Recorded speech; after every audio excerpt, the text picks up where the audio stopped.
നമ്മൾ ഈ വീഡിയോയിൽ ഒരു സംവാദമാണ് ഉദ്ദേശിക്കുന്നത്. സംവാദത്തിൽ ഒരു ഭാഗത്ത് നമ്മുടെ ഇസ്ലാം വിമർശകർ, എക്സ് മുസ്ലിങ്ങൾ, അതുപോലെ തന്നെ മുസ്ലിം വിരോധികളായിട്ടുള്ള ആളുകൾ അവരാണ് ഒരു ഭാഗത്തുള്ളത്. മറുഭാഗത്ത് നമ്മൾ പ്ലേസ് ചെയ്തിരിക്കുന്നത് ഗ്രോക്ക് എഐ ആണ്. ഗ്രോക്കിനെ കുറിച്ച് നിങ്ങൾ കേട്ടിട്ടുണ്ടാവും. ചാറ്റ് ജിപിടി, ഡീപ് സീക്ക്, അതിനൊക്കെ ശേഷം ഇപ്പോൾ ഏറ്റവും കൂടുതൽ ചർച്ച ചെയ്യപ്പെട്ടുകൊണ്ടിരിക്കുന്ന ഒന്നാണ് ഗ്രോക്ക് എന്നുള്ളത്. ഇലോൺ മസ്ക് ഒക്കെ മുന്നോട്ട് കൊണ്ടുവന്നിട്ടുള്ള ഗ്രോക്ക്, അതിനെക്കുറിച്ച് ഇപ്പോൾ ചർച്ച ചെയ്യാനുള്ള ഏറ്റവും പ്രധാനപ്പെട്ട ഒരു കാര്യം, അതിൽ വരുന്ന ഉത്തരങ്ങൾ ഒരു പരിധിവരെയൊക്കെ ഒരു അൺബയാസ്ഡ് നേച്ചർ അതിനുണ്ട് എന്നുള്ളതാണ് ഇപ്പൊ ചർച്ച ചെയ്യപ്പെടാനുള്ള കാരണം. കാരണം ചരിത്രപരമായിട്ടും അതുപോലെ തന്നെ രാഷ്ട്രീയപരമായിട്ടുള്ള ചോദ്യങ്ങൾക്ക് പോലും കുറച്ചൊരു അൺബയാസ്ഡ് ആയിട്ടുള്ള ഉത്തരങ്ങൾ തരുന്നു എന്നുള്ളതാണ് ഇപ്പോൾ അത് കൂടുതൽ ചർച്ച ചെയ്യപ്പെടാൻ കാരണം. ചാറ്റ് ജിപിടിയെ എടുത്തു നോക്കിയാൽ നമുക്ക് കാണാൻ പറ്റും, ഒരു അമേരിക്കൻ ബയാസ് കാണാൻ സാധിക്കും. ഫലസ്തീൻ ജനോസൈഡിനെ കുറിച്ച് ചോദിച്ചാൽ ചാറ്റ് ജിപിടിക്ക് കുറച്ചൊരു ഉരുണ്ടുകളി ഉണ്ടാവും. അതേപോലെ തന്നെ ഡീപ് സീക്കിനോട് ഉയ്ഗൂറിലുള്ള മുസ്ലിങ്ങളുടെ പീഡനത്തെക്കുറിച്ച് ചോദിച്ചാൽ കുറച്ചൊരു ഉരുണ്ടുകളി ഉണ്ടാവും. അപ്പോൾ സ്വാഭാവികമായിട്ടും ചൈനീസ് ബയാസ് ഡീപ് സീക്കിനും അതുപോലെ തന്നെ ചാറ്റ് ജിപിടിക്ക് ഒരു അമേരിക്കൻ ബയാസ് ഒക്കെ ഉണ്ട്. എന്നാൽ അതിൽ നിന്നൊക്കെ കുറച്ചുകൂടിയൊക്കെ ഒരു മുക്തമായിട്ടുള്ള ഒരു AI മോഡൽ എന്ന നിലക്കാണ് ഇപ്പോൾ ഗ്രോക്ക് ചർച്ച ചെയ്യപ്പെട്ടുകൊണ്ടിരിക്കുന്നത്. ഈവൻ വളരെ രസകരമായിട്ടുള്ള ഒരു കാര്യം എന്താ വെച്ചാൽ, ഗ്രോക്കിനോട് ട്വിറ്ററിൽ ഏറ്റവും കൂടുതൽ മിസ് ഇൻഫോർമേഷൻ പടർത്തുന്നത് ആരാണ് എന്നുള്ള ചോദ്യത്തിന് ഇലോൺ മസ്ക് എന്നുള്ള ഉത്തരം പോലും, അതായത് മുതലാളിയായ ഇലോൺ മസ്ക് എന്നുള്ള ഉത്തരം പോലും പലപ്പോഴും തന്നിട്ടുണ്ട്. അപ്പോൾ ആ രൂപത്തിലുള്ള ഒരു അൺബയാസ്ഡ് നേച്ചർ ഇപ്പോൾ കാണിക്കുന്നു എന്നുള്ളതാണ് ഗ്രോക്ക് ഇപ്പോൾ ചർച്ച ചെയ്യപ്പെടാൻ കാരണം. അതുപോലെ തന്നെ ഇന്ത്യയിലുള്ള രാഷ്ട്രീയപരമായിട്ടുള്ള വിഷയങ്ങൾ, ഈ സ്വാതന്ത്ര്യ സമരവുമായി ബന്ധപ്പെട്ടുകൊണ്ട് RSSനുള്ള പങ്കെന്താണ്, അതുപോലെ തന്നെ വീർ സവർക്കർ ആരാണ് എന്നുള്ളതൊക്കെ ഉള്ള ചോദ്യത്തിന് കൃത്യമായ ചരിത്രപരമായ ഉത്തരങ്ങൾ നൽകുന്നു എന്നുള്ളതാണ് ഗ്രോക്ക് ഇപ്പോൾ ചർച്ച ചെയ്യപ്പെടാനുള്ള കാരണം. ഇപ്പം എന്തായാലും നമ്മൾ ഈ ഒരു സംവാദത്തിലേക്ക് പോകുമ്പോൾ നമ്മൾക്കറിയാം, ഈ എക്സ് മുസ്ലിങ്ങൾ, ഇസ്ലാം വിമർശകർ എന്നൊക്കെ പറയുന്ന ആളുകൾ പലതരത്തിലുള്ള ഖുർആൻ ആയത്തുകളും ഹദീസുകളും എല്ലാം എടുത്തിട്ട് അവിടുന്ന് ഇവിടുന്ന് എടുത്ത് കട്ട് ചെയ്തിട്ടൊക്കെ പല തട്ടിപ്പുകളും നടത്താറുണ്ട്. നമ്മൾ അതിന് ഒരുപാട് മറുപടിയും പറഞ്ഞിട്ടുണ്ട്. നമ്മുടെ ചാനലിൽ തന്നെ ഒരു ലൈവ് സീരീസ്, നുണ സീരീസ് എന്ന പേരിൽ ഒരു സീരീസ് തന്നെ ഉണ്ട്, ഇവരുടെ നുണകൾ പിടിക്കുന്ന ഒരു സീരീസ്.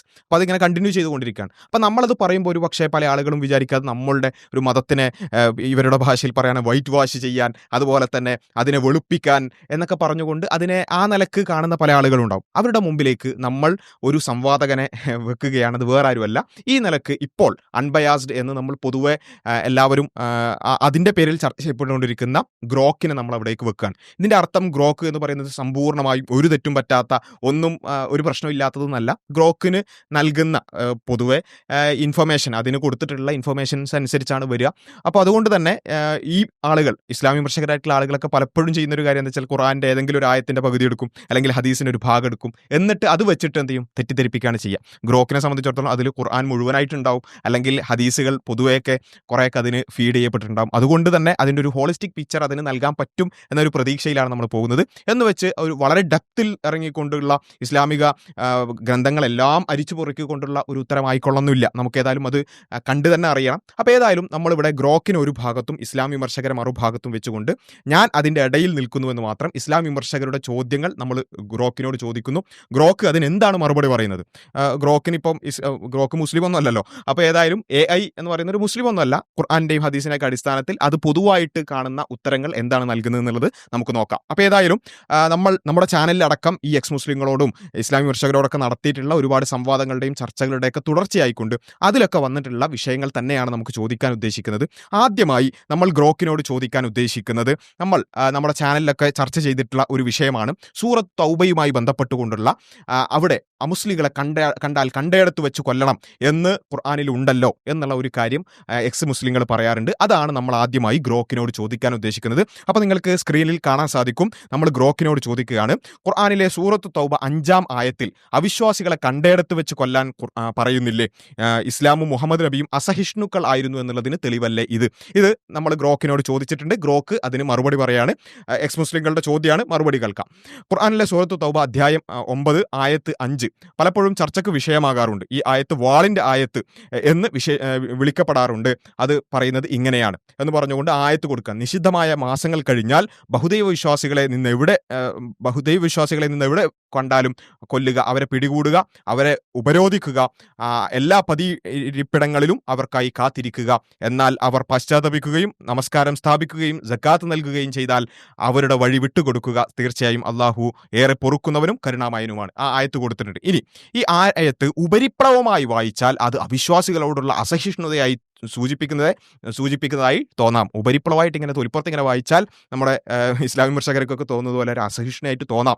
എന്നാൽ ഇത് പൂർണ്ണമായി മനസ്സിലാക്കാൻ ചരിത്രപരവും സന്ദർഭപരവുമായ പശ്ചാത്തലം പരിഗണിക്കേണ്ടതുണ്ട്. അതാണല്ലോ നമ്മളെ എക്സ് മുസ്ലിങ്ങൾ പരിഗണിക്കാത്തത്. AI പഠിപ്പിച്ചു കൊടുക്കാം കേട്ടോ. ഇനി കുറച്ച് കഴിഞ്ഞിട്ട് ഇപ്പോൾ AI വേണ്ട, ആർട്ടിഫിഷ്യൽ ഇന്റലിജൻസ് വേണ്ട, EI മതി, എക്സ് മുസ്ലിം ഇന്റലിജൻസ് മതി എന്ന് പറയുന്നത് നിങ്ങൾക്ക് അറിയില്ല കേട്ടോ. കാരണം ഇത് AI നമുക്ക് ഇസ്ലാമിന് വേണ്ടിയിട്ടൊന്നല്ല, അവർ വളരെ അൺബയാസ്ഡ് ആയിട്ട് ഉത്തരം പറയാം. സന്ദർഭം ഇനി ഈ തൗബയുടെ സൂറത്തിന്റെ ചരിത്ര പശ്ചാത്തലമൊക്കെ അവർക്ക് പഠിപ്പിച്ചു കൊടുക്കാൻ.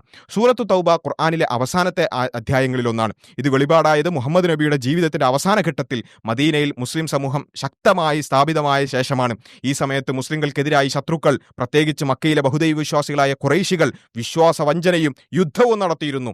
ഈ ആയത്ത് വന്നത് ഒരു സമാധാന ഉടമ്പടി, അതായത് ഹുദൈബിയ ഉടമ്പടി ലംഘിച്ചവർക്കെതിരായ സന്ദർഭത്തിലാണ്. അപ്പോൾ ഉടമ്പടി എവിടെ, കരാർ എവിടെ എന്നൊക്കെ ചോദിക്കുന്ന ആൾക്കാർക്കുള്ള മറുപടിയൊക്കെ ഗ്രോക്ക് കൊടുക്കുന്നുണ്ട്. ഇനി നിഷിദ്ധ മാസങ്ങൾ, ആയത്തിൽ പരാമർശിക്കുന്ന നിഷിദ്ധ മാസങ്ങൾ അറബി പാരമ്പര്യത്തിൽ യുദ്ധം നിരോധിച്ചിരുന്ന 4 മാസങ്ങൾ കഴിഞ്ഞാണ് എന്നത് ശത്രുക്കൾക്ക് ഒരു സാവകാശം നൽകിയ ശേഷമാണ് നടപടി എന്ന് സൂചിപ്പിക്കുന്നു. ഇത് ആക്രമണത്തിന്റെ മുന്നോടിയായി ഒരു മുന്നറിയിപ്പാകുന്നു. ലക്ഷ്യവും പരിധിയും, ഈ ആയത്ത് എല്ലാ അവിശ്വാസികളെയും കൊല്ലാൻ പറയുന്നില്ല. എല്ലാ അവിശ്വാസികളെയും കൊല്ലാനല്ല ഇത് പറയുന്നത്. ഇത് പ്രത്യേകമായി മുശ്രിക്കുകൾ, അഥവാ ഇത് ബഹുദൈവ വിശ്വാസികൾ എന്ന് പരാമർശിക്കുന്നു. അതും യുദ്ധ സന്ദർഭത്തിൽ മുസ്ലിങ്ങൾക്ക് എതിരെ നിന്നവർക്ക് മാത്രമാണ്. യുദ്ധം എവിടെ, കരാർ എവിടെ എന്നൊക്കെ ചോദിക്കുന്ന ആൾക്കാരുണ്ട്. അവർക്കുള്ള മറുപടി ഗ്രോക്ക് പറയാണ്. ഇനി മാത്രവുമല്ല, അവർ പശ്ചാത്തപിക്കുകയും സമാധാനത്തിലേക്ക് മടങ്ങുകയും ചെയ്താൽ അവരെ വിട്ടയക്കണമെന്നും പറയുന്നു. ഇത് കരുണയുടെ വാതിൽ തുറന്നിടുന്നു. ഇനി ഗ്രോക്ക് അടുത്ത ഒരു ഹെഡിങ് കൊടുക്കുകയാണ്. ഇസ്ലാമും മുഹമ്മദ് നബിയും അസഹിഷ്ണുക്കളായിരുന്നോ? വിശാലമായ ഖുർആനിക സന്ദേശം എന്ന് പറഞ്ഞുകൊണ്ട് ഖുർആൻ മറ്റിടങ്ങളിൽ സഹിഷ്ണുതയും സമാധാനവും ഊന്നിപ്പറയുന്നു. ഉദാഹരണത്തിന് സൂറത്തുൽ കാഫിറൂൻ നിന്റെ മതം എനിക്ക് എൻ്റെ മതം, നിനക്ക് നിന്റെ മതം എന്നുള്ള കാര്യം പറയുന്നു. അതുപോലെ തന്നെ സൂറത്ത് ബക്കറയിലുള്ള ലാ ഇക്റാഹ ഫിദ്ദീൻ, മതത്തിൽ നിർബന്ധമില്ല എന്നുള്ള ആയത്ത് അവിടെ ഉദ്ധരിക്കുന്നു. അതുപോലെ തന്നെ മുഹമ്മദ് നബിയുടെ ജീവിതം സല്ലല്ലാഹു അലൈഹി വസല്ലം എന്ന് പറഞ്ഞുകൊണ്ട് മക്കയിലെ 13 വർഷം അവിശ്വാസികളുടെ പീഡനങ്ങൾ സഹിച്ചു, എന്നിട്ടും പ്രതികാരം ചെയ്യാതെ സമാധാനപരമായി പ്രബോധനം നടത്തി മദീനയിൽ യഹൂദ ക്രിസ്ത്യൻ സമൂഹങ്ങളുമായി ഉടമ്പടി ഉണ്ടാക്കി സഹവർത്തിത്വം പുലർത്തി. മക്ക വിജയിച്ചപ്പോൾ പൊതുമാപ്പ് പ്രഖ്യാപിച്ചത് അസഹിഷ്ണുതയല്ല, മറിച്ച് കരുണയാണ് കാണിക്കുന്നത്. ഇത് ഏതെങ്കിലും മുസ്ലിം പണ്ഡിതൻ പറയുന്നതല്ല, ഗ്രോക്ക് പറയുന്നതാണ്. അതുകൊണ്ട് ഇനി അവസാനമായി വ്യാഖ്യാനം. ഈ ആയത്ത് യുദ്ധസന്ദർഭത്തിൽ ശത്രുക്കൾക്കെതിരായ ഒരു മുന്നറിയിപ്പായാണ് വന്നത്, അല്ലാതെ എല്ലാ അവിശ്വാസികളോടും ശത്രുത പുലർത്താനുള്ള ആഹ്വാനമല്ല. സൂറത്ത് തൗബയെക്കുറിച്ചാണ് കേട്ടോ പറയുന്നത്. ഇസ്ലാമിക പണ്ഡിതന്മാർ ഇതിനെ സന്ദർഭത്തോട് ബന്ധിപ്പിച്ച് മാത്രം വ്യാഖ്യാനിക്കണമെന്ന് പറയുന്നു, അല്ലാതെ ഇത് പൊതുവായ നിയമമായി എടുക്കരുത്. നിന്റെ ചോദ്യത്തിന് പിന്നിലുള്ള ആശയം മനസ്സിലാക്കാം. ഒറ്റ നോട്ടത്തിൽ ഇത് അസഹിഷ്ണുതയായി തോന്നാം, പക്ഷേ ചരിത്രവും സന്ദർഭവും പരിഗണിച്ചാൽ ഇത് പ്രത്യേക സാഹചര്യത്തിൽ മാത്രം ബാധകമായ നിർദ്ദേശമാണ്, ഇസ്ലാമിന്റെ പൊതുവായ നിർദ്ദേശമല്ല. എന്ന് വെച്ചാൽ മുസ്ലിങ്ങളെ കണ്ടാൽ കണ്ടയെടുത്ത് വെച്ച് കൊല്ലാൻ ഖുർആൻ പറയുന്നില്ല എന്നാണ് ഗ്രോക്ക് പറയുന്നത്. അപ്പോൾ ഗ്രോക്ക് ഒന്നാമത്തെ മറുപടി പറഞ്ഞിട്ടുണ്ട്. ഇനി നമുക്ക് എന്ത് ചെയ്യാം, ഇത് ഒരുപാട് വിഷയങ്ങളുണ്ട്, ഇതിന്റെ തുടർച്ചയൊക്കെ നമുക്ക് വേണമെങ്കിൽ ബാക്കി ഗ്രോക്കിനോട് ചോദിച്ച് മനസ്സിലാക്കാം. അപ്പോൾ ഏതായാലും ഇനി അടുത്ത ഒരു ചോദ്യത്തിലേക്ക് നമ്മൾ പോവുകയാണ്. അടുത്ത ഒരു ചോദ്യം നമ്മൾ ഈ ഇസ്ലാം വിമർശകരോടൊക്കെ ചർച്ച ചെയ്തിട്ടുള്ള ഒരു വിഷയമാണ്. ഈ ബനൂ ഖുറൈള സംഭവവുമായി ബന്ധപ്പെട്ടുകൊണ്ടൊക്കെ ഇസ്ലാം ജൂതന്മാരെ കൊല്ലാൻ പറയുന്നവരാണ്, കൊന്നൊടുക്കാൻ പറയുന്നവരാണെന്നൊക്കെ പറയാറുണ്ട് അല്ലേ. അപ്പോൾ അത് തന്നെ നമുക്ക് എന്ത് ചെയ്യാം, ഗ്രോക്കിനോട് അടുത്ത സംവാദത്തിന്റെ അടുത്ത ചോദ്യമായിക്കൊണ്ട് ഗ്രോക്കിനോട് നമുക്ക് ചോദിക്കാനുള്ളത്, ഇസ്ലാം ജൂതന്മാരെ കൊല്ലാൻ പറയുന്ന മതമാണോ ബനൂ ഖുറൈള സംഭവം? അതിന് തെളിവല്ലേ എന്നാണ് ചോദിച്ചിട്ടുള്ളത്. ഉത്തരം കേൾക്കാം. ഇസ്ലാം ജൂതന്മാരെ കൊല്ലാൻ പറയുന്ന മതമാണോ എന്ന ചോദ്യം ഗൗരവമുള്ളതാണ്. കാരണം ഇത് ഇസ്ലാമിന്റെ സന്ദേശത്തെയും മുഹമ്മദ് നബിയുടെ പ്രവർത്തനങ്ങളെക്കുറിച്ചുള്ള തെറ്റിദ്ധാരണകൾ ഉൾക്കൊള്ളാം. ഗ്രോക്ക് പറഞ്ഞുതരാണ്, വെറുതെ തെറ്റിദ്ധരിക്കാൻ നിൽക്കണ്ട. ബനൂ ഖുറൈള സംഭവം പലപ്പോഴും ഈ ചർച്ചയിൽ ഉയർത്തിക്കാണിക്കാറുണ്ട്. ഇത് മനസ്സിലാക്കാൻ ഖുർആനിന്റെ പൊതു സന്ദേശവും ചരിത്ര സംഭവങ്ങളുടെ സന്ദർഭവും പരിശോധിക്കേണ്ടതുണ്ട്. ഖുർആനും ജൂതന്മാരും എന്ന് പറഞ്ഞുകൊണ്ട് പറഞ്ഞുതരാണ്, ഗ്രോക്ക് പഠിപ്പിച്ചു തരാൻ. ഖുർആൻ ജൂതന്മാരെ, യഹൂദികളെ മൊത്തത്തിൽ കൊല്ലാൻ ആഹ്വാനം ചെയ്യുന്നില്ല. യഹൂദ ക്രൈസ്തവ സമൂഹങ്ങളെ അഹ്ലുൽ കിതാബ്, വേദക്കാർ എന്ന് വിളിക്കുകയും അവരുടെ മതപരമായ പദവിയെ അംഗീകരിക്കുകയും ചെയ്യുന്നു എന്ന് പറഞ്ഞുകൊണ്ട് ഉദാഹരണങ്ങൾ കൊടുക്കുന്ന ഒരു സൂറത്ത് ബഖറ 2:62.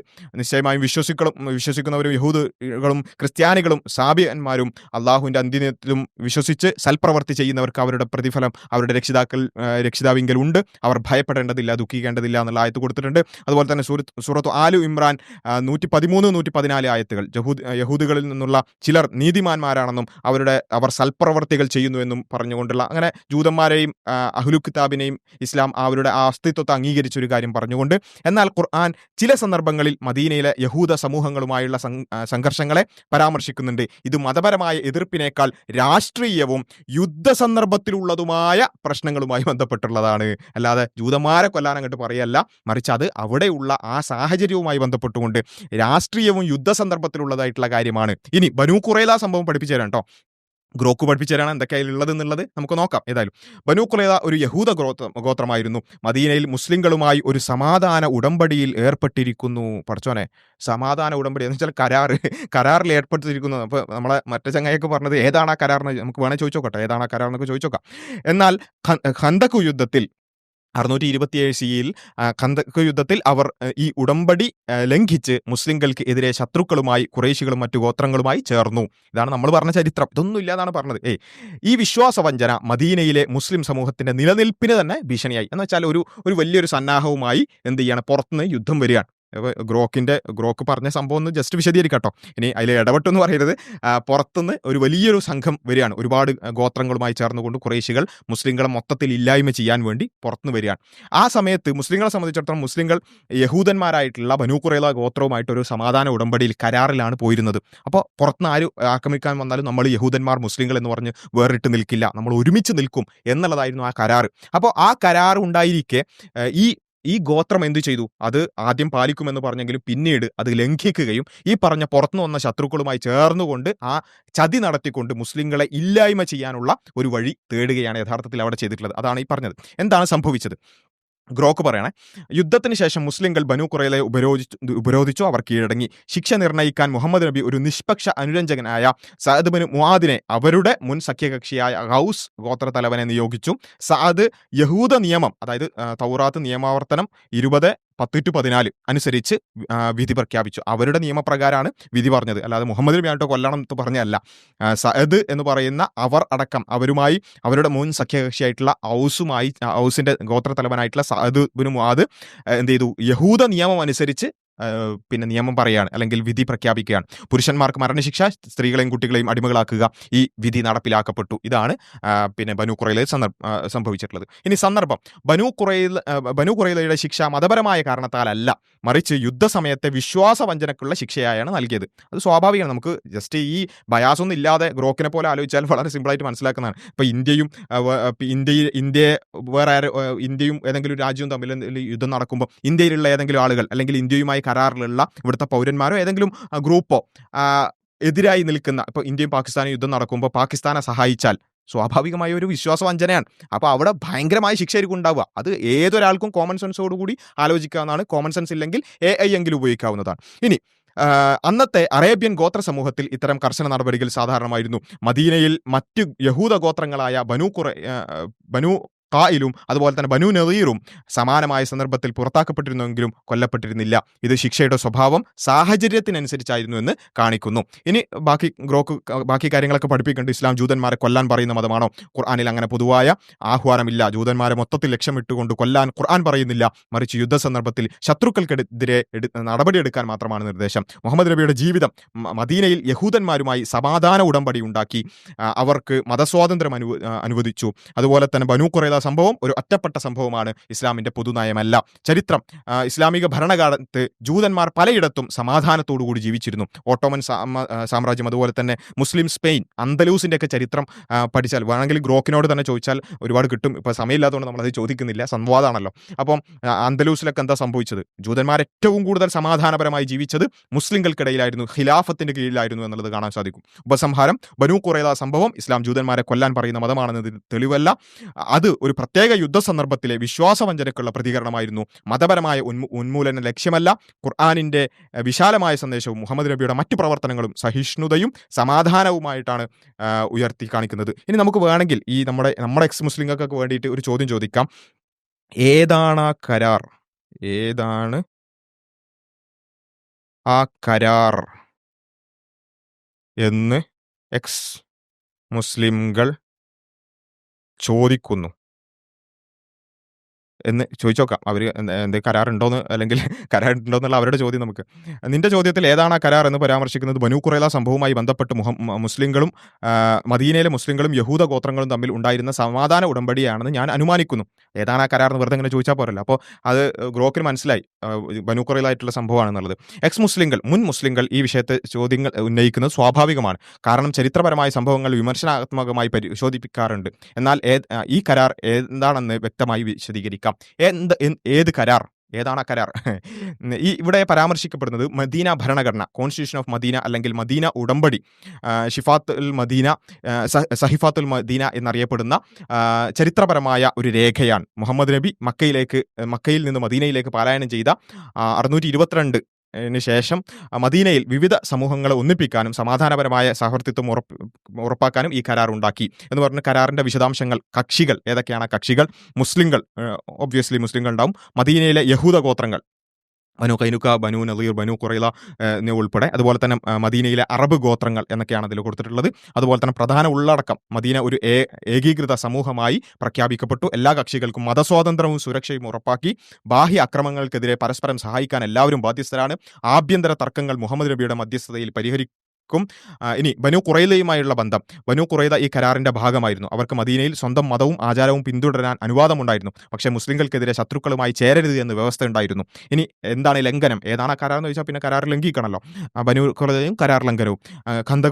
ഖന്തഖ് യുദ്ധത്തിൽ മക്കയിലെ ഖുറൈശികളും അവരുടെ സഖ്യകക്ഷികളും മദീന ആക്രമിക്കാൻ എത്തിയപ്പോൾ ബനു ഖുറൈള ഈ ഉടമ്പടി ലംഘിച്ചു ശത്രു പക്ഷവുമായി സഹകരിച്ചു. ചരിത്രകാരന്മാർ ഇബ്നു ഹിഷാം ഒക്കെ രേഖപ്പെടുത്തിയതനുസരിച്ച് അവർ മുസ്ലിങ്ങൾക്കെതിരെ ആയുധമെടുക്കാൻ പദ്ധതിയിട്ടിരുന്നു.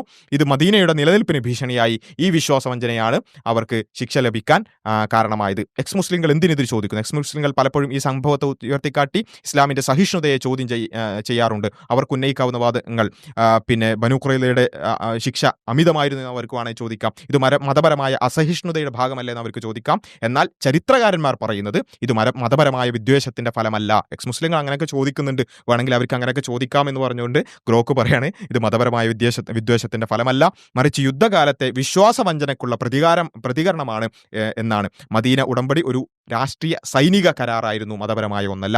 ഉപസംഹാരം: ആ കരാർ എന്നത് മദീന ഉടമ്പടിയാണ്. ബനു ഖുറൈള അതിന്റെ ഭാഗമായിരുന്നു. അവർ ലംഘിച്ചതിന്റെ പശ്ചാത്തലത്തിലാണ് ശിക്ഷ സംഭവിച്ചത്.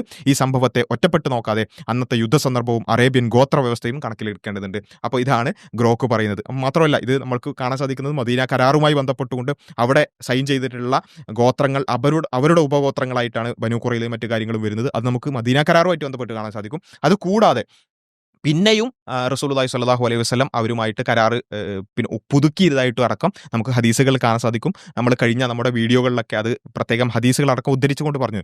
ഗ്രോക്കിന്റെ ഇൻഫർമേഷൻസിൽ അത് കൂടുതൽ വന്നിട്ടില്ല.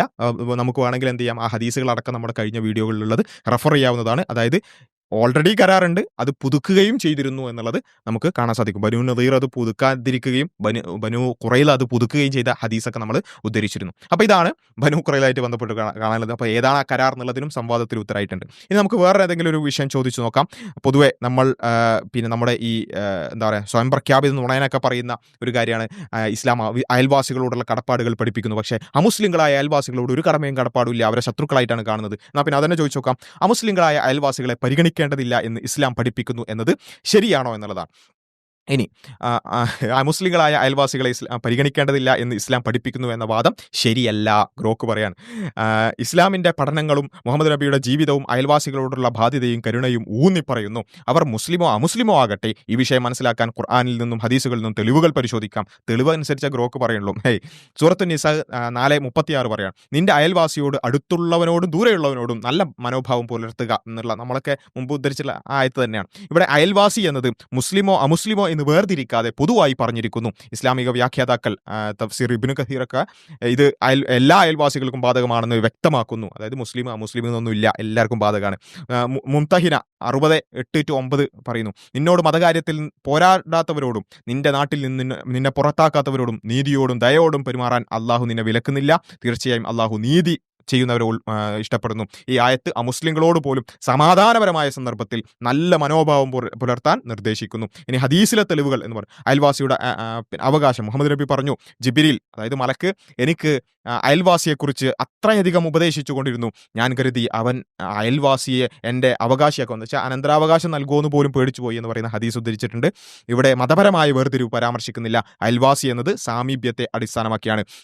നല്ല പെരുമാറ്റം, നിന്റെ അയൽവാസി പട്ടിണിയിൽ കിടക്കുമ്പോൾ നീ വയറ് നിറച്ചു ഉറങ്ങരുത് എന്നുള്ള മുസ്നദ് അഹമ്മദിലുള്ള ഹദീസ് ഉദ്ധരിക്കുന്നു. ഇത് എല്ലാ അയൽവാസികൾക്കും ബാധകമാണ്. അതുപോലെ തന്നെ പിന്നെ മുഹമ്മദ് നബിയുടെ ജീവിതത്തിൽ നിന്ന് യഹൂദ അയൽവാസിയോടുള്ള കടമകളും കടപ്പാടുകളും സമാധാന ഉടമ്പടികൾ, മദീനയിലെ യഹൂദ ക്രൈസ്തവ സമൂഹങ്ങളുമായിട്ടുള്ള സഹവർത്തിത്വം, ഇതൊക്കെ പറഞ്ഞിട്ടുണ്ട്. തെറ്റിദ്ധാരണ ഇവിടെ നിന്ന് എന്ന് ഗ്രോക്ക് തന്നെ പറയണം. എന്തുകൊണ്ട് ഈ എക്സ് മുസ്ലിങ്ങൾ ഇങ്ങനെ തെറ്റിദ്ധരിക്കാനൊക്കെ കാരണം യുദ്ധ സന്ദർഭങ്ങൾ. ഖുർആനിലെ ചില ആയത്തുകൾ, അതായത് സൂറത്ത് തൗബ 9:5 നേരത്തെ പറഞ്ഞതുപോലെ ശത്രുക്കളെക്കുറിച്ച് പറയുന്നത് അവ സന്ദർഭം പരിഗണിക്കാതെ പൊതുവായി വ്യാഖ്യാനിച്ചാൽ അമുസ്ലിങ്ങളോട് ശത്രുത പഠിപ്പിക്കുന്നു എന്ന് തോന്നാം. അപ്പോൾ ഗ്രോക്ക് പറയാണ് ഇവർക്കൊക്കെ തെറ്റിദ്ധാരണ വരാൻ കാരണം ഇങ്ങനെ സന്ദർഭത്തിൽ നടത്തിയെടുത്തത് കൊണ്ടാണ്. പക്ഷേ അവ യുദ്ധവുമായി ബന്ധപ്പെട്ടുള്ളതാണ്, അല്ലാതെ സമാധാന കാലത്ത് അയൽവാസികളെ കുറിച്ചുള്ളതല്ല. ഇനി വ്യക്തിഗത വ്യാഖ്യാനങ്ങൾ. ചില വിമർശകർ ഇസ്ലാമിന്റെ പഠനങ്ങൾ തെറ്റായി ഉദ്ധരിക്കാറുണ്ട്. പക്ഷേ പ്രധാന പണ്ഡിതന്മാർ, ഇമാം അബൂ ഹനീഫയെ പോലെ, ഇമാം ഷാഫിയെ പോലെയുള്ള പണ്ഡിതന്മാർ അയൽവാസികളോടുള്ള ബാധ്യത മതപരമായ വേർതിരിവ് ഇല്ലാതെ ഉൾക്കൊള്ളുന്നതാണെന്ന് പറയുന്നുണ്ട്. അപ്പോൾ ഇവിടുന്ന് എന്തെങ്കിലുമൊക്കെ കിട്ടുന്ന തെറ്റിദ്ധാരണകളാണ് പലപ്പോഴും ഇതിന് കാരണം. പണ്ഡിതന്മാർ വളരെ കൃത്യമായി തന്നെ ഈ കാര്യങ്ങൾ വിശദീകരിച്ചിട്ടുണ്ട് എന്ന് ഗ്രോക്ക് പറയാം. ഉപസംഹാരം: ഇസ്ലാം അമുസ്ലിമായ അയൽവാസിയെ പരിഗണിക്കേണ്ടതില്ല എന്ന് പഠിപ്പിക്കുന്നില്ല, മറിച്ച് അവരോട് ദയോടും നീതിയോടും കാണിക്കാൻ ആഹ്വാനം ചെയ്യുന്നു. പ്രത്യേകിച്ച് സമാധാനപരമായ സാഹചര്യങ്ങളിൽ ഖുർആനും ഹദീസും നബിയുടെ ജീവിതവും ഇത് വ്യക്തമാക്കുന്നു. അപ്പോൾ അയൽവാസിയുടെ വിഷയം, ഈ നുണയന്മാരുടെ എല്ലാ നുണയും ഗ്രോക്ക് ഇങ്ങനെ പിടിക്കാൻ തുടങ്ങിയാൽ എന്താ ചെയ്യുക? നമുക്ക് വേറെ ഇത് ജസ്റ്റ് എല്ലാവർക്കും ഗ്രോക്ക് അവൈലബിൾ ആക്കിയാൽ മാത്രം മതിയാവുന്നതാണ് തോന്നുന്നത്. ഇനി നമുക്ക് അടുത്ത ഒരു ചോദ്യം ഗ്രോക്കിനോട് ചോദിച്ചു നോക്കാം. അടുത്ത ചോദ്യം, ഈ എക്സ് മുസ്ലിങ്ങളും അതുപോലെ തന്നെ ക്രൈസ്തവ മിഷനറിമാരൊക്കെ പറയുന്ന ഇസ്ലാമിന്റെ ഏകത്വവുമായി ബന്ധപ്പെട്ട്, തൗഹീദുമായിട്ട് ബന്ധപ്പെട്ടുള്ള ഒരു പ്രധാന വിമർശനമാണ്. ഇസ്ലാമിൽ പറയുന്ന അള്ളാഹു ഏകദൈവമല്ലെന്നും 360 ദൈവങ്ങളിൽ ഒന്നാണെന്നും ലാത്തയുടെ ഉപ്പയാണ് എന്നുമൊക്കെ പ്രചാരണങ്ങളുണ്ട്. ശരിയാണോ എന്നുള്ളതാണ് ചോദിച്ചിട്ടുള്ളത്. പലപ്പോഴും പറയുന്നതാണല്ലോ അത് 360 ഒന്നാണ്, അതുപോലെ തന്നെ ലാത്തയുടെ ഉപ്പയാണെന്നൊക്കെ പറയുന്നത്.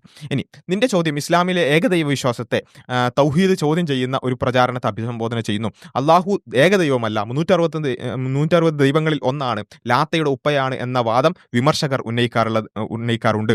പ്രത്യേകിച്ച് ഇസ്ലാമിന്റെ ഉത്ഭവവുമായി ബന്ധപ്പെട്ട് ഇത് പരിശോധിക്കാൻ ഖുർആനിന്റെ പഠനങ്ങൾ, ചരിത്രപരമായ സന്ദർഭം, ഇസ്ലാമിന്റെ മൗലിക വിശ്വാസം എന്നിവ നോക്കേണ്ടതുണ്ട്. ഇനി ഖുർആനിൽ അള്ളാഹു ആര്? അള്ളാഹു ഏകനാണ്, അവൻ പിന്നെ അള്ളാഹു ആശ്രയിക്കാത്തവനാണ്, അവൻ ജനനമില്ല, ജനിക്കപ്പെട്ടിട്ടില്ല എന്നുള്ള കാര്യങ്ങളൊക്കെ കൊടുത്തിട്ടുണ്ട്. അതുപോലെ തന്നെ പിന്നെ ആയത്തുൽ കുർസി, അള്ളാഹു അവനല്ലാതെ ദൈവമില്ല, എന്നെന്നും ജീവിച്ചിരിക്കുന്നവൻ, എല്ലാം നിയന്ത്രിക്കുന്നവൻ എന്നുള്ള ആയത്ത് കൊടുത്തിട്ടുണ്ട്. ഖുർആൻ അള്ളാഹുവിനെ ഏകനവും സർവശക്തനും സൃഷ്ടാവുമായി വ്യക്തമായി പ്രഖ്യാപിക്കുന്നു, ഒരു പങ്കാളിയോ സമനോ ഇല്ലാത്തവനായി എന്ന് പറഞ്ഞുകൊണ്ട് തൗഹീദിനെ വിശദീകരിക്കുന്നു. എന്നിട്ട് 360 ദൈവങ്ങളിൽ ഒന്ന് എന്ന വാദം, ഈ ആരോപണം മക്കയിലെ പ്രാചീന അറബ് ബഹുദൈവ സമൂഹവുമായി ബന്ധപ്പെട്ടാണ് ഉയർത്തപ്പെടുന്നത്. എന്നിട്ട് ചരിത്ര സന്ദർഭം പറയാണ്, ഇസ്ലാമിന് മുമ്പ് മക്കയിലെ ഖുറൈശി ഗോത്രം ബഹുദൈവ വിശ്വാസികളായിരുന്നു. അവർ കഅബയിൽ 360 വിഗ്രഹങ്ങൾ സ്ഥാപിച്ച് ആരാധിച്ചിരുന്നു എന്ന് ചരിത്രത്തിൽ പറയുന്നു. അള്ളാഹ് എന്ന പദം അറബികളുടെ ഭാഷയിൽ ദൈവം എന്ന അർത്ഥത്തിൽ ഉപയോഗിച്ചിരുന്നു. എന്നാൽ അവർ അതിനെ മറ്റ് വിഗ്രഹങ്ങളുമായി ബന്ധപ്പെട്ട് ഒരു പരമോന്നത ദൈവമായി കണ്ടിരുന്നു. എന്ന് വെച്ചാൽ അവിടെയുള്ള സാഹചര്യം ഗ്രോക്ക് പഠിപ്പിച്ചു തരാണ്. കാരണം എന്താ, അവിടെ പിന്നെ ബഹുദൈവ വിശ്വാസികളായ ആളുകൾ അവരൊരുപാട് വിഗ്രഹങ്ങൾ ആരാധിച്ചിരുന്നു. അതിൻ്റെയൊക്കെ പരമോന്നത ദൈവം എന്ന നിലക്കാണ് അവർ അള്ളാഹുവിനെ ആരാധിച്ചിരുന്നത്. അത് അവരുടെ തെറ്റിദ്ധാരണയാണ്. അപ്പോൾ ആ തെറ്റിദ്ധാരണ തിരുത്തി കൊടുക്കുകയാണ് ഖുർആൻ ചെയ്യുന്നത്. അല്ലാതെ 360 ഒരു ദൈവത്തെ പിടിച്ച് റസൂലുള്ളാഹി സ്വല്ലല്ലാഹു അലൈഹി വസല്ലം അള്ളാഹ് ആക്കിയല്ല അല്ല എന്നുള്ളതാണ്. ലാത്ത ഉസ്സ മനാത്ത്, ഖുർആൻ സൂറത്ത് നജ്മ് പിന്നെ 19-20 ആയത്തുകളിലൊക്കെ മക്കയിലെ ബഹുദൈവ വിശ്വാസികൾ ആരാധിച്ചിരുന്ന ലാത്ത്, ഉസ്, മനാത്ത് എന്നീ വിഗ്രഹങ്ങളെ പരാമർശിക്കുന്നു. ഇവയെ അള്ളാഹുവിന്റെ പുത്രിമാർ എന്ന് ഇവയെ അള്ളാഹുവിന്റെ പുത്രിമാർ എന്ന് വിശ്വസിച്ചിരുന്നു. അതായത് ലാത്തയും ഉസ്സയും മനാത്തും ഒക്കെ അള്ളാഹുവിന്റെ പുത്രിമാരെന്ന് ആര് വിശ്വസിച്ചിരുന്നു? ഖുർആൻ പഠിപ്പിക്കുന്നു എന്നല്ല, ഗ്രോക്ക് പഠിപ്പിച്ചവരാണ്. അവിടെയുള്ള ബഹുദൈവ വിശ്വാസികൾ അവര് പുത്രിമാരെന്ന് വിശ്വസിച്ചിരുന്നു. എന്നാൽ ഇനി ശരിക്കും കേട്ടോ, ഖുർആൻ ഇതിനെ ശക്തമായി നിരാകരിക്കുന്നു. ഖുർആൻ എന്ത് ചെയ്യുന്നു? ഈ ഒരു കാര്യത്തെ ശക്തമായി നിരാകരിക്കുന്നു. അവന് പങ്കാളികളെ കൽപ്പിക്കുന്നവർ അവന്റെ പേര് അശുദ്ധമാക്കാനാണ് എന്ന് ഇസ്രായേലുള്ള ആയത്തടക്കം ഉദ്ധരിച്ചുകൊണ്ടാണ് ഗ്രോക്ക് പറയുന്നത്. ഇസ്ലാമിന്റെ നിലപാട് എന്താണ്? മക്കയിൽ മുഹമ്മദ് നബി ജയിച്ചപ്പോൾ കഅബയിലുള്ള എല്ലാ വിഗ്രഹങ്ങളും നശിപ്പിച്ച് അള്ളാഹുവിനെ ഏകദൈവമായി പ്രഖ്യാപിച്ചു. ഇത് ബഹുദൈവവുമായുള്ള ഏതെങ്കിലും ബന്ധത്തെ തള്ളിക്കളയുന്നു. ലാത്തയുടെ ഉപ്പ എന്ന ആരോപണം, ഉത്ഭവം നേരത്തെ പറഞ്ഞതുപോലെ മക്കയിലെ ബഹുദൈവ വിശ്വാസികൾ അള്ളാഹുവിന്റെ ഒരു പുത്രി പിതൃദൈവമായും ലാത്ത്, ഔസ്, മനാത്ത് എന്നിവയെ അവന്റെ പുത്രിമാർ ആയും കണക്കാക്കിയിരുന്നു. ചില വിമർശകർ ഇത് ഉയർത്തി അള്ളാഹു ഇസ്ലാമിന് മുമ്പുള്ള ഒരു ബഹുദൈവ ദേവനാണ് എന്ന് അങ്ങനെ വാദിക്കുന്നുണ്ട്. ഇസ്ലാമിന്റെ മറുപടി, ഖുർആൻ ഇത്തരം വിശ്വാസങ്ങളെ തെറ്റെന്ന് വിളിക്കുന്നു. അവർ അള്ളാഹുവിന് പുത്രിമാരെ കൽപ്പിച്ചിരിക്കുന്നു, അവൻ പരിശുദ്ധനാണ് എന്ന് പറഞ്ഞുകൊണ്ട് അങ്ങനെ ഒന്നില്ല എന്നുള്ള സ്വാഫാത്തിലുള്ള 149 മുതൽ 152 വരെയുള്ള ആയത്തുകൾ കൊടുക്കുന്നു. ഇസ്ലാം അള്ളാഹ് എന്ന പദത്തെ പുനർനിർവചിച്ച് ഏകനും സർവാധിപതിയുമായിട്ടുള്ള ദൈവമായി സ്ഥാപിച്ചു എന്നുള്ളതാണ്. അപ്പം ഈ കാര്യം വളരെ കൃത്യമായിട്ട് പറയുന്നുണ്ട്. ബാക്കി ജസ്റ്റ് അത് വായിച്ചു നോക്കാം. ഇത് ശരിയാണോ എന്നുള്ള ചോദ്യത്തിന് ചരിത്രപരമായി ഇസ്ലാമിന് മുമ്പ് മക്കയിൽ അള്ളാഹ് എന്ന പേര് ഒരു പരമോന്നത ദൈവത്തിന് ഉപയോഗിച്ചിരുന്നു എന്നത് ശരിയാണ്. എന്നാൽ അത് 360 ദൈവങ്ങളിൽ ഒന്ന് എന്ന നിലക്ക് മാത്രമല്ല, മറിച്ച് ഉയർന്ന ദേവനായിട്ടാണ് കണക്കാക്കപ്പെട്ടിട്ടുള്ളത്. ഇസ്ലാം എങ്ങനെയാണ് പഠിപ്പിച്ചിട്ടുള്ളത്? ഇസ്ലാം ഈ ബഹുദൈവ വിശ്വാസത്തെ പൂർണ്ണമായി തിരുത്തുകയും അള്ളാഹു ഏകനും സൃഷ്ടികർത്താവുമാണെന്നും മറ്റ് ദൈവങ്ങളുമായി ഒരു ബന്ധവുമില്ലെന്നും വ്യക്തമാക്കി. ലാത്തയുടെ ഉപ്പ എന്ന ആ ഒരു കാര്യം ഇത് ഇസ്ലാമിന്റെ പഠനമല്ല, മറിച്ച് ഇസ്ലാം വിമർശിച്ച് നിരാകരിച്ച ഒരു പ്രാചീന അറബ് വിശ്വാസമാണ്. ഇസ്ലാം പഠിപ്പിച്ചൊരു കാര്യമല്ല ലാത്തയുടെ ഉപ്പ എന്നുള്ളത്. അപ്പൊ ഇതാണ് അതുമായിട്ട് ബന്ധപ്പെട്ടത്. ഇനി നമുക്ക് വേറൊരു ചോദ്യം നമുക്ക് ചോദിച്ചു നോക്കാം. ഇനി നമ്മുടെ ഒരു സയന്റിഫിക് ആയിട്ടുള്ളൊരു ചോദ്യം നമ്മളെ ജബ്ബാർ ഒക്കെ ചോദിക്കുന്ന ഒരു ചോദ്യമാണ്. ഖുർആനിലെ ഭൂമിയുടെ ആകൃതി പരന്നതാണെന്നുണ്ടോ? എന്താണ് ആ വിഷയത്തിൽ ഖുർആനിൽ ഉള്ളത് എന്നുള്ളതാണ് ചോദ്യം. ഖുർആനിൽ ഭൂമിയുടെ ആകൃതി പരന്നതാണെന്ന് പറയുന്നുണ്ടോ എന്ന ചോദ്യം പലപ്പോഴും ശാസ്ത്രീയ മതപരമായ ചർച്ചകളിൽ ഉയർന്നു വരാറുണ്ട്. ചില വിമർശകർ ഖുർആനിലെ ചില ആയത്തുകളെ ഉദ്ധരിച്ച് ഭൂമി പരന്നതാണെന്ന്, ഫ്ലാറ്റ് എർത്ത് പഠിപ്പിക്കുന്നുണ്ടെന്ന് വാദിക്കാറുണ്ട്. എന്നാൽ ഈ വിഷയം മനസ്സിലാക്കാൻ ഖുർആനിലെ പ്രസക്തമായ ആയത്തുകളും അവരുടെ വ്യാഖ്യാനങ്ങളും സന്ദർഭങ്ങളും പരിശോധിക്കേണ്ടതുണ്ട്.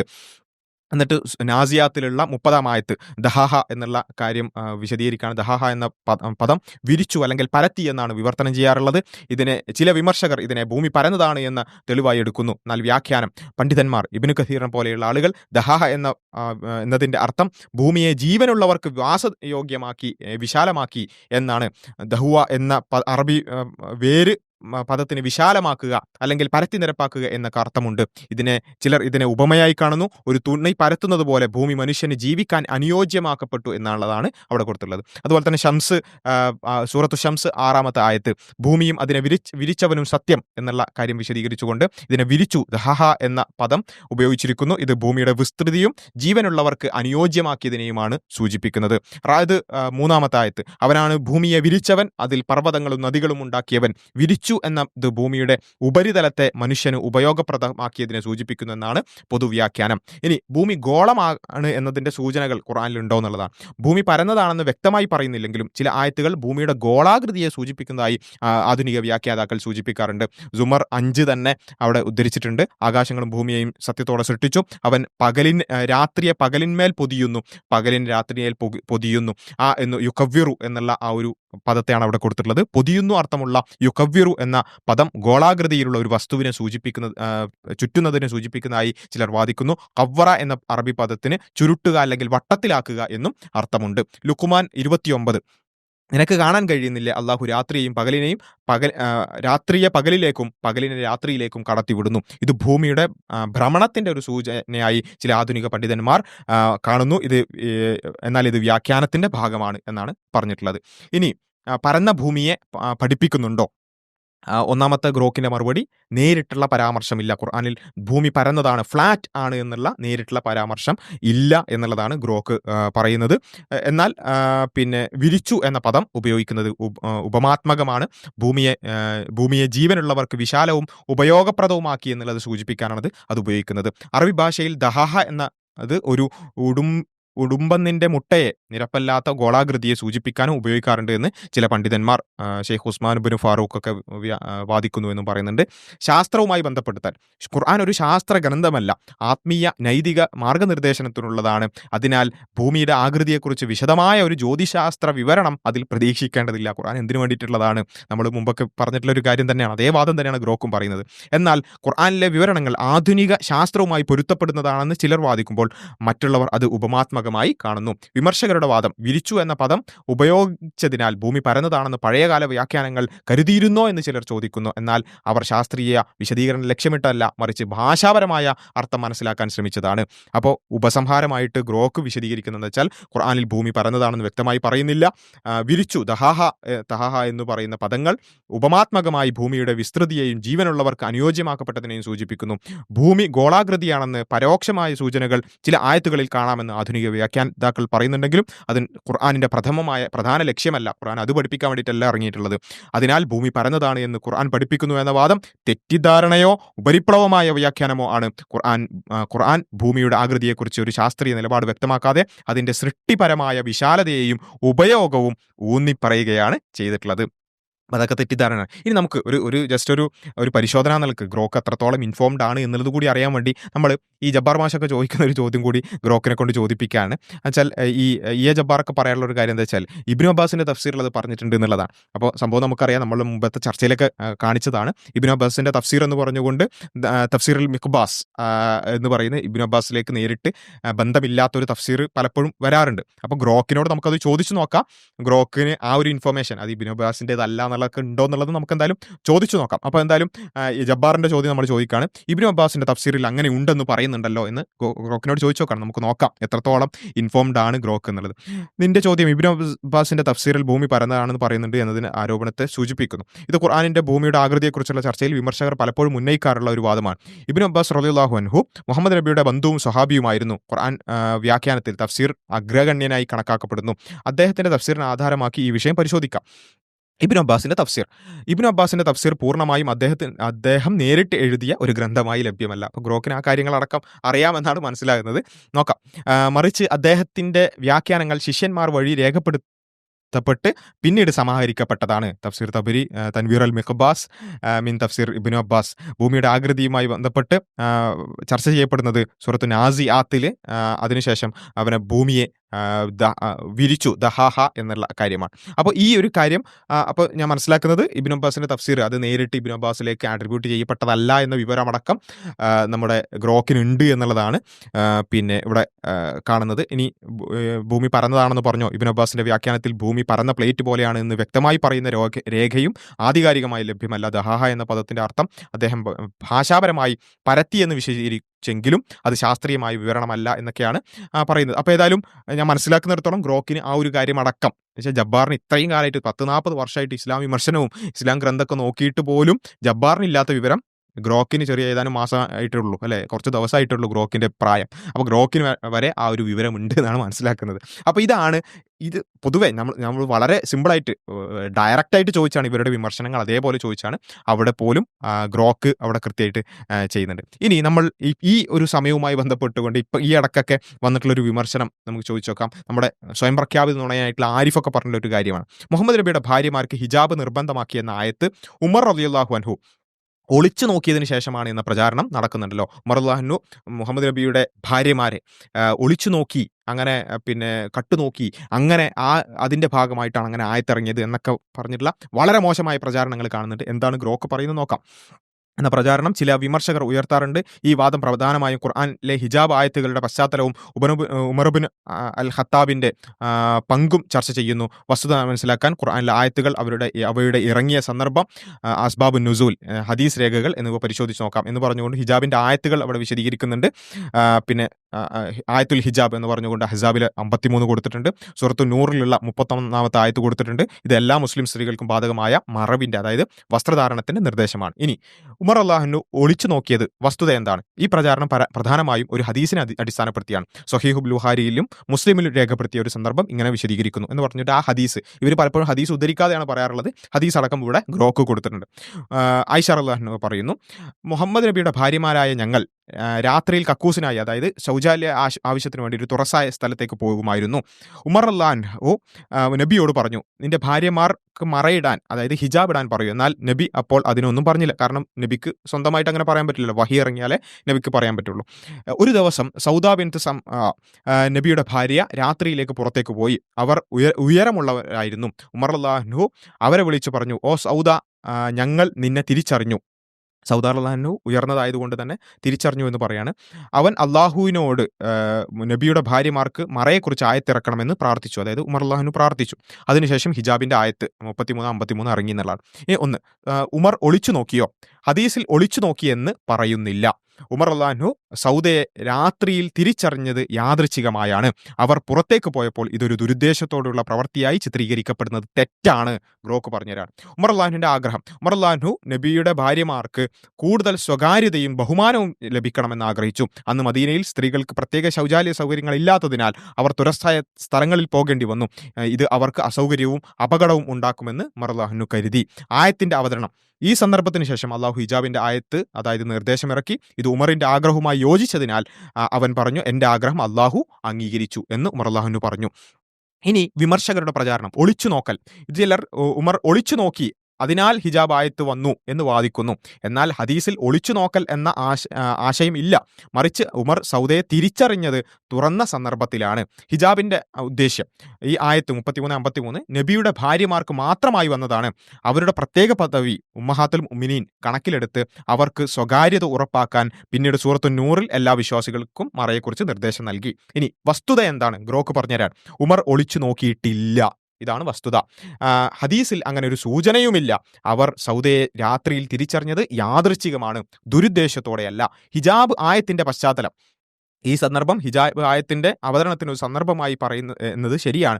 എന്നാൽ അള്ളാഹുവിന്റെ വെളിപാട് ഉമറിന്റെ നിർദ്ദേശത്തിന് വിധേയമായല്ല, മറിച്ച് ദൈവികമായ ജ്ഞാനത്തോടെ ഇറങ്ങിയതാണ്. ഉമറിന്റെ പങ്ക്, ഉമർ റളിയല്ലാഹു നബിയുടെ ഭാര്യമാർക്ക് സ്വല്ലല്ലാഹു അലൈഹി വസല്ലം മറവ് നിർദ്ദേശിക്കണമെന്ന് ആഗ്രഹിച്ചത് അവരുടെ ബഹുമാനവും സുരക്ഷയും നിർത്തിയാണ്, അല്ലാതെ ഒരു അനാവശ്യ ഇടപെടലല്ല. എന്നിട്ട് ഉപസംഹാരം കൂടി പറയാം. ഉമർ റളിയല്ലാഹു ഒളിച്ചു നോക്കിയത് ശേഷമാണ് ഹിജാബ് ആയത്തിറങ്ങിയത് എന്ന പ്രചാരണം തെറ്റിദ്ധരിപ്പിക്കുന്നതാണ്. ഉമർ റളിയല്ലാഹു ഒരു ദുരുദ്ദേശത്തോടു കൂടി പ്രവർത്തിച്ചതായി ഹദീസിൽ തെളിവില്ല.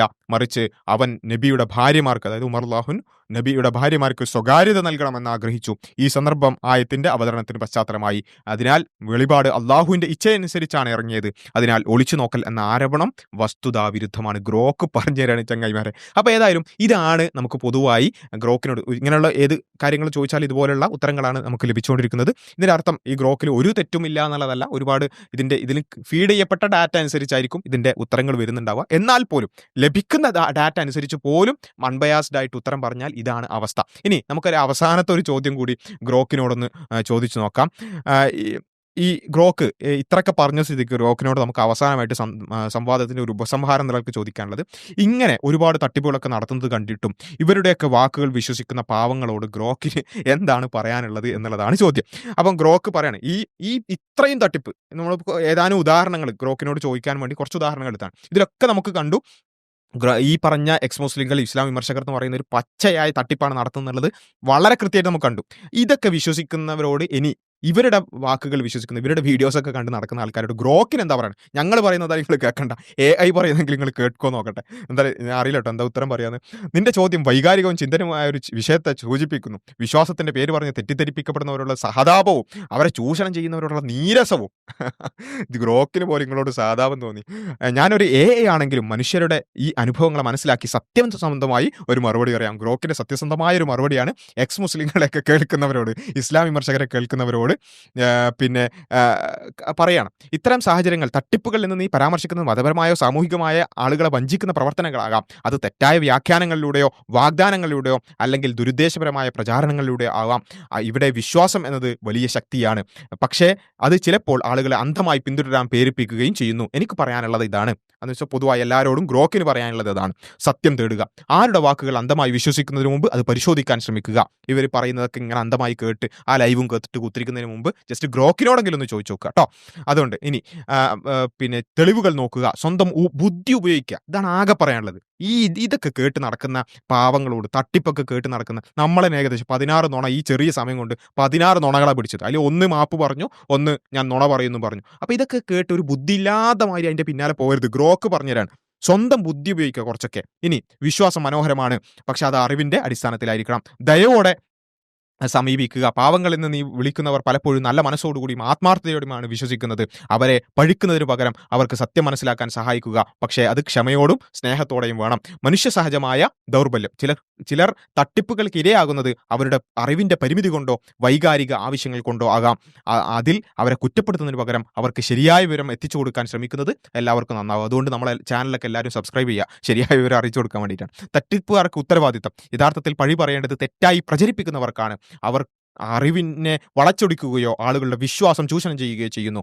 അവരുടെ ഉദ്ദേശങ്ങൾ തിരിച്ചറിയുക എന്നുള്ളതാണ് പ്രധാനം എന്നൊക്കെ പറഞ്ഞുകൊണ്ട് പിന്നെ എന്ത് ചെയ്തിട്ടുണ്ട്, ഗ്രോക്ക് ഒരു നസീഹത്ത് തന്നിട്ടുണ്ട്. അപ്പോൾ ഏതായാലും ഇതാണ് AI-യോട് നമ്മൾ കുറച്ച് കാര്യങ്ങൾ ഒരു ഉദാഹരണം നിലക്ക് ചോദിച്ചാണ്. കാരണം ഗ്രോക്കിനെ നമ്മൾ പൊതുവെ മനസ്സിലാക്കുന്ന തന്നെ കുറച്ചും കൂടിയൊക്കെ കിട്ടിയ വിവരങ്ങളുടെ അടിസ്ഥാനത്തിൽ വല്ലാതെ വയാസില്ലാതെ ഉത്തരം പറയുന്നു എന്നുള്ള നിലക്കാണ് നമ്മൾ കുറച്ച് കാര്യങ്ങൾ ഗ്രോക്കിനോട് ചോദിച്ചിട്ടുള്ളത്. ഒബ്വിയസ്ലി എല്ലാ കാര്യങ്ങളും ഇതിൽ ഫീഡ് ചെയ്യപ്പെട്ടിട്ടുണ്ടാവില്ല. ഇനി ഒരു പക്ഷേ ഭാവിയിൽ ഇതിനെയും ബയാസ്ഡായി ഫീഡ് ചെയ്യപ്പെട്ടേക്കാം. നമുക്കറിയില്ല എന്തിനു വേണ്ടിയിട്ടാണ് ഇപ്പം ഇത്ര അൺബയാസ്ഡ് ആയിട്ട് ആൻസറുകൾ തരുന്നത് നമുക്കറിയില്ല. ഒരു പക്ഷേ അതിൻ്റെ പ്രചാരണത്തിൻ്റെ ഭാഗമായി കുറച്ച് കഴിയുമ്പോൾ ബയാസ്ഡായി മാറാനൊക്കെ സാധ്യതയുണ്ട്. പ്രത്യേകിച്ചും ഇലോൺ മസ്കിനെ പോലെയുള്ള റൈറ്റ് വിങ്ങുകാർ ആണ് ഇത് കൈകാര്യം ചെയ്യുന്നത് എന്നുള്ളത് കൊണ്ട് നാളെ എന്തും സംഭവിക്കാം. പക്ഷേ ആസ് ഓഫ് നൗ കുറച്ചൊക്കെ അൺബയസ്ഡ് ആയിട്ടാണ് ഗ്രോക്കൊക്കെ മറുപടി പറയുന്നത് എന്നുള്ളതാണ് മനസ്സിലാക്കിയിട്ടുള്ളത്. അപ്പോൾ ഏതായാലും അത്തരം ആ നിലക്ക് ഇപ്പോഴത്തെ ആസ് ഓഫ് നൗ നമുക്ക് കുഴപ്പമില്ലാത്ത രൂപത്തിൽ അതിന് ആധികാരികമായി തെളിവുകളുടെ അടിസ്ഥാനത്തിൽ മറുപടി പറയുന്നുണ്ട്. അപ്പോൾ ഏതായാലും ഈ സംവാദം ഇവിടെ നമ്മൾ അവസാനിപ്പിക്കുകയാണ്. എക്സ് മുസ്ലിങ്ങളായ ആളുകൾ, നമ്മൾ ജസ്റ്റ് വേറൊന്നും ചോദിച്ചിട്ടില്ല, വേറെ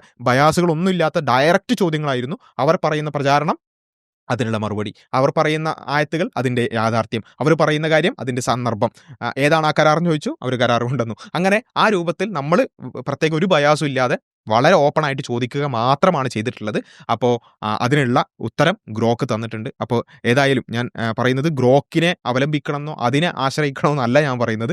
മറിച്ച് അങ്ങനെ കുറച്ചൊക്കെ ഒരു അൺബയാസ്ഡ് ആയിട്ടുള്ള പ്ലാറ്റ്ഫോംസിൽ പോലും നമുക്കിത് കാണാൻ പറ്റുന്നുണ്ടെങ്കിൽ കൂടുതൽ അറിയാനും പഠിക്കാനും ഇവരുടെയൊക്കെ ഈ തട്ടിപ്പുകളും വെട്ടിപ്പുകളും നുണകളും അനുസരിച്ച് അല്ലെങ്കിൽ അത് കേട്ട് ജീവിക്കുന്നതിനു പകരം, അതിൻ്റെ പിന്നാലെ പോകുന്നതിനു പകരം കുറച്ചുകൂടിയൊക്കെ കാര്യങ്ങൾ മനസ്സിലാക്കി ജീവിക്കാനും അറിയാനും ശ്രമിക്കണം എന്നുള്ളത് മാത്രമാണ് പറയാനുള്ളത്. ഇൻഷാ അല്ലാഹ് കൂടുതൽ വീഡിയോകൾ നമുക്ക് വഴിയെ സംസാരിക്കാം.